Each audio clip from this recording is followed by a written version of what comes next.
Morning, guys. This is Clark again. Take two. First video. It's terrible. Sounded like a 2-year-old trying to put a sentence together. So I'm gonna try this again.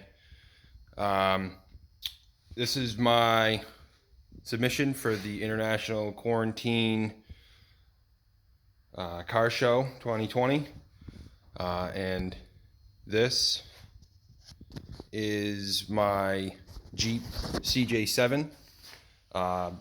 Started out as just an antique Jeep that I got for cheap money because it was in rough shape, had a lot of rust and just kind of barely roadworthy. But now it's a really cool Jeep that I rebuilt over the last 5 years, and hope you enjoy it. It's a Cummins swap 5.9 out of a 91.5, so it's intercooled version. It's got a VE pump, stock turbo. Everything on the motor itself is still stock form. Made the charge pipes out of 2.5 stainless that I got pre-bent pieces from Summit Racing. The motor mounts and everything are all well, they're custom brackets, but I made them out of the stock motor mounts to suspension parts of the original suspension in this Jeep. It is it's a 4-link in the rear and a 3-link in the front with a panhard bar. You see the bump stops and the coilovers, and not coilovers, but coil springs, and the Bilstein shocks. Got the same Bilstein shocks front and rear. It's got Heim joints for the steering and the all the links. 250 wall DOM tubing for the links. I believe it's 250 wall, but it may be 188 wall for the steering links, but it's all 3/4 Heim. The alternator is a self-exciting alternator. It was I had it all rebuilt, the original one, to be internally regulated, and it completely did not work. It fried everything under the hood. So I had to rebuild all that after I got on the road last year. Drove down the road, and all I heard was and that was it.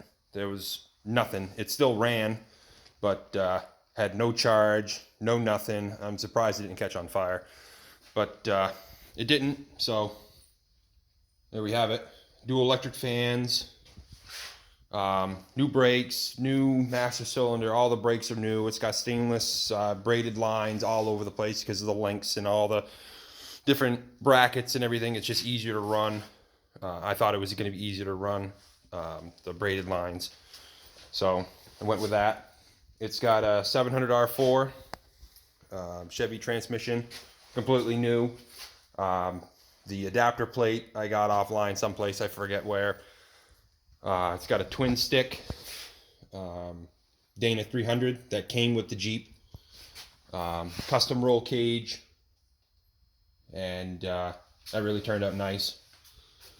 It was a kit that I welded together, and if you can see, I don't know if you can see inside there or not, but it's got Line-X bed liner on the inside to kind of for durability and rust prevention, and it's also got it underneath. I don't know if you can see that either, but that's the exhaust. Just dumps out in front of the back tire here, and get around to the back. I got a trailer hitch on this thing to haul my 4-wheeler around, or really anything. I could probably tow a house with it as long as the axles will hold up. It's got Dana 44s out of a Scout, front and rear. The leaf springs, or the coil springs in the front are from the same donor truck. These springs are for a 2000 Jeep Grand Cherokee that was lifted, so they're a 4-inch lift. They're just held in place by U-joint band clamps.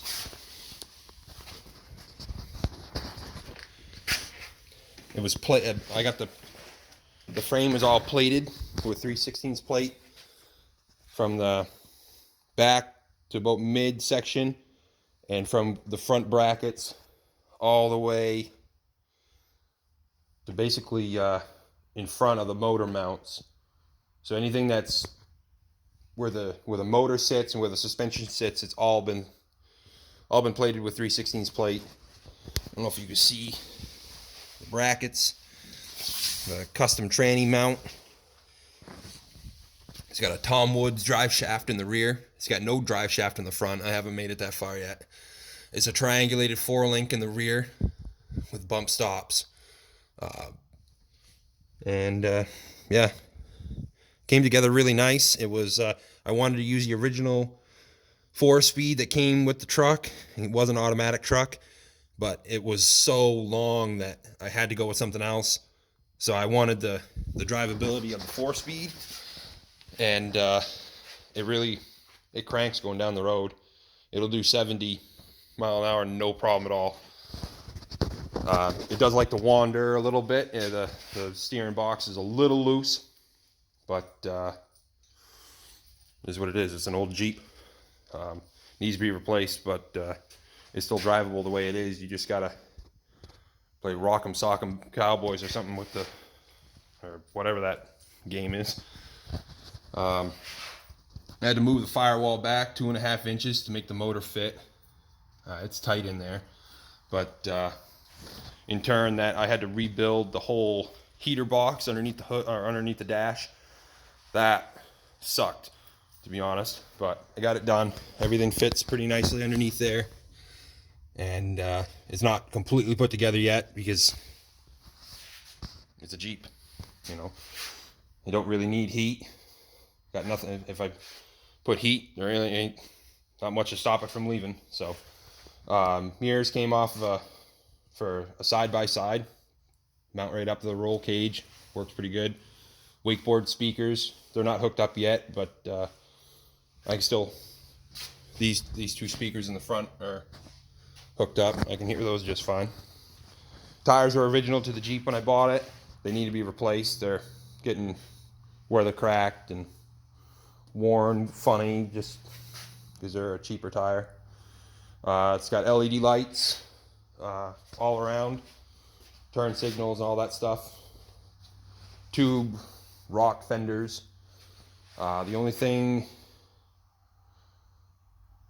besides the fenders, everything else is original to the Jeep, except for the body. The body was bought on Prime Days on Amazon, if you can believe that.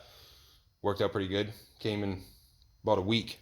I just don't have I bought a less rusty body to replace the body that came on this Jeep, and I quickly figured out that I do not have the patience for rust repair, and I'm a little bit better at rust repair now than I was when I started this project. So, but I just went with a brand new tub.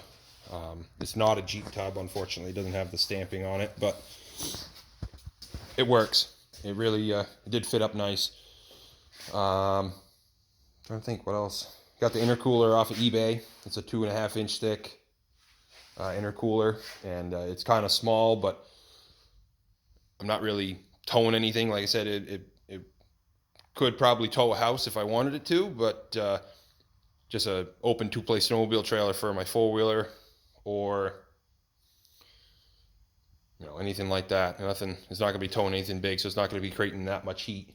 The radiator's out of a small block Chevy conversion for this style Jeep, and it fit up okay. It's got some funky hoses to try to miss the oil fill and different stuff like that. As you can see, it's not much room left in there. I could have came ahead about 1/2 inch with the motor mounts, but I wouldn't have really gained me anything. So the speedo is correct. So but they bounce around so much, being mechanically connected, that it's more of a guessing game. But I had to build this to make the radiator hoses fit and everything. That's out of 2-inch copper, short sweep copper 90s. That was interesting. The tranny cooler is back in there on the side of the frame, and you can see that aluminum adapter plate to the Chevy bell housing for the transmission.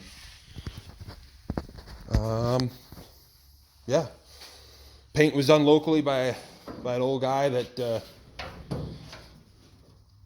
mostly does high-end restorations, and I told him, I said, listen, it's a Jeep, you know, if it gets muddy, whoop-de-doo.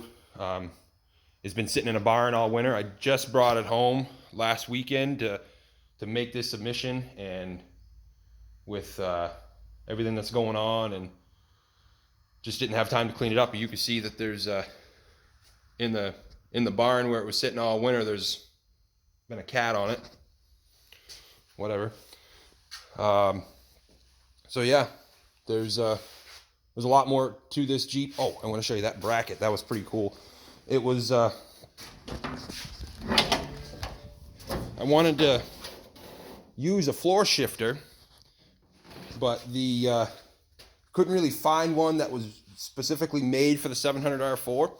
So I went on eBay and I found some parts that a guy was selling, and one of them happened to be a steering column with an automatic shifter, and that worked out pretty well. So it kind of kept the floor clean. You know, the only thing that's in the way would have been or is the twin sticks for the transfer case. But to make it work with the way that it pivots, it was in the wrong direction. So I made that circle bracket, which I was kind of like flying by the seat of my pants, and welded it in place, tacked it in place, tried it. Works great. Just had to adjust it a little bit on the side of the transmission to make it work, and yeah, off to the races. So had to make custom hoses. A buddy of mine at a local machinery repair garage made those custom hoses for the power steering. The truck originally had a brake booster, you know, a vacuum pump here for the brake booster, and I tried to fit one in here, couldn't make it fit. Couldn't, you know, none of the parts, you know, the salvage yards had anything that would fit, or you know, and missed the charge pipe. So I just went with just regular brakes, no assist of any kind. It does stop well. I would make sure that anything I put behind it would have trailer brakes, which I did wire in a brake controller. You can see it there, I think. And I think that's about it, guys. I don't things that need to be done to it still are the front bumper is non-existent. Didn't have one when I bought the Jeep. It's been like that ever since. And needs a front drive shaft. Right now it's just a road queen. You know, it's not something I'm really going to take mudding or anything like that. That's what that project's about. And so yeah, but it definitely it would definitely have the power to sling some mud. It really would. And just so you know, that was a battery disconnect, an idea of mine, and it just kind of coming up with a pretty cool idea to reach underneath the hood, and kind of an anti-theft device for people that didn't see me do it, but haven't done that yet. It's in the works. But hope you enjoyed the video. Hopefully I didn't sound like too much of an idiot, and yeah, hope everyone stays safe and stays sane and make it through this. Have a good one.